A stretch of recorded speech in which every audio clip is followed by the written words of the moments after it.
Pourquoi est-ce que tu n'as pas embrassé une carrière politique à ce oui. moment-là? Moi, en fait, j'étais assistant parlementaire avant tout pour financer ma thèse, parce que je faisais partie de cette grande, hélas, cohorte de doctorants qui n'avaient pas de financement. Tout en étant doctorant, il faut quand même réussir à payer un loyer. Ce qui m'intéressait, c'était surtout d'étudier les processus, les techniques par lesquelles on peut s'interconvaincre, on peut échanger des arguments. La question qui me passionnait, c'était ça, c'était de dire, est-il possible d'imaginer un autre système démocratique qui repose justement sur l'échange d'arguments, sur la participation des citoyennes et des citoyens, ou la rhétorique au sens de la capacité à chacune et chacun de défendre son point Mais de vue. justement, c'est pas en étant élu qu'on peut faire aboutir ce genre de raisonnement? L'endroit par lequel je suis rentré, c'est la recherche. C'est-à-dire qu'avant d'avoir des choses à dire, j'ai décidé d'essayer de les étudier. Ce qui est peut-être audacieux et voire naïf comme posture, mais ça a été la mienne. Je sors de ma thèse en étant devenu, un peu sans m'en rendre compte, spécialiste de la rhétorique. J'avais passé mon temps pendant ma thèse à peu près tout lire, à commencer à l'enseigner à Sciences Po. C'est ce moment-là où je me rends compte que la rhétorique est une arme.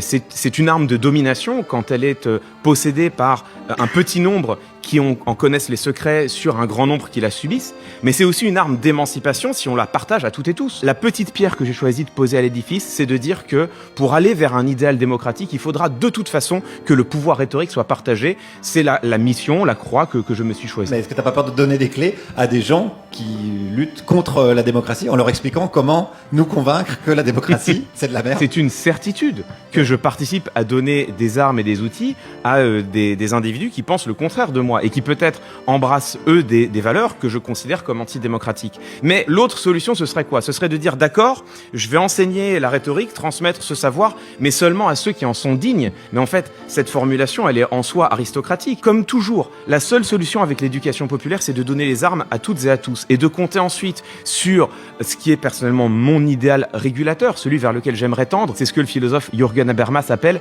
la force non violente du meilleur argument. J'ai la conviction que si chacun et chacune d'entre nous disposons du savoir rhétorique, alors nous allons pouvoir nous affronter, défendre nos points de vue, y compris ceux que je ne partage pas, sauf que moi j'ai la conviction et la confiance sur le fait que mes valeurs prévaleront par la force non violente du meilleur argument.